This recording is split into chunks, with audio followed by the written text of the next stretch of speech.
Tunnel farming के साथ साथ हम लोग ये बछड़ा फार्मिंग भी कर रहे हैं। इसमें थोड़ा सा एक्सपीरियंस हो गया तो मैंने सोचा मैं बाकी वीलॉग्स बनाता रहूँ ख़रीदने के और उसके, बट जो कुछ मालूमात मैं भाइयों को देना चाह रहा था। बहुत से लोग वीडियोस बना के कह रहे हैं इनको इतना वंडा दें, फलां दें, वो दें। थोड़ा सा आपने बजट भी कंट्रोल रखना है, तभी आपको फ़ायदा होगा। अगर आप सारे पैसे वनडे और साइलेज के ऊपर लगा देंगे तो फिर इतना फ़ायदा नहीं। पहली चीज़, जानवर के बारे में इंफॉर्मेशन दे देता हूँ। जो जानवर आपको 90 दिन की या 4 महीने की बछड़ा फार्मिंग के लिए चाहिए, वो आपको कम से कम वो आपको खीरा जानवर चाहिए। सिर्फ देसी चलेगा या साहिवाल क्रॉस चलेगा या साहिवाल चलेगा। जो फार्मी वाला है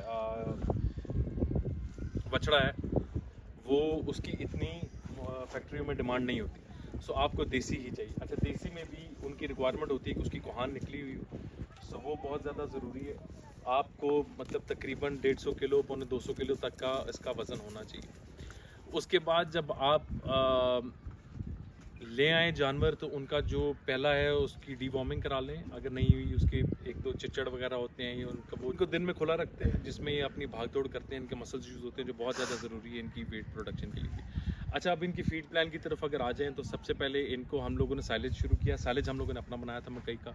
अपना बनाने का फ़ायदा है कि आपको मिलावट वाला साइलेज नहीं मिलता, कॉस्ट कम से कम 40-50 हज़ार रुपये कम पड़ जाती है, तो उसका बहुत फ़ायदा है। दूसरी चीज़, तूड़ी कहते हैं, भो कहते हैं, या उसको वीट की वो जो कहते हैं, वो बहुत स्ट्रॉ कहते हैं, वो बहुत ज़्यादा ज़रूरी है। वो भी आप लोगों को नज़र आ रही है कि हम लोग अपनी लेके आए हुए, जो गंदम से उसमें हमें बचत हुई।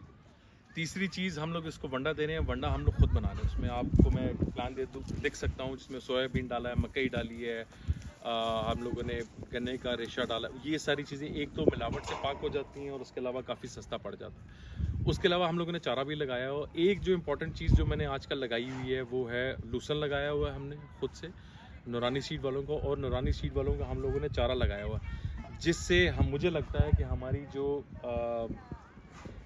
वनडे की इतनी रिक्वायरमेंट है वो थोड़ी कम हो जाती है उसकी वजह से। जब ये लोग वो चारा या उसके ऊपर जाते हैं, तो उससे जो प्रोटीन उसको चाहिए वो उसको मिल जाता है। उसके अलावा कंडा बहुत ज़रूरी है। आप इनका वेट मॉनिटर करते रहें। आप पर जानवर आराम से 30 से 40 हज़ार 50 हज़ार तक इसमें आप बचा सकते हैं पर जानवर, अगर आप इसका अच्छी तरह से वेट कर लेते हैं। फैक्ट्रियां वो जानवर लेती हैं जो मिनिमम 320 या 250 से 320 केजी के बीच में जिसका वज़न हो।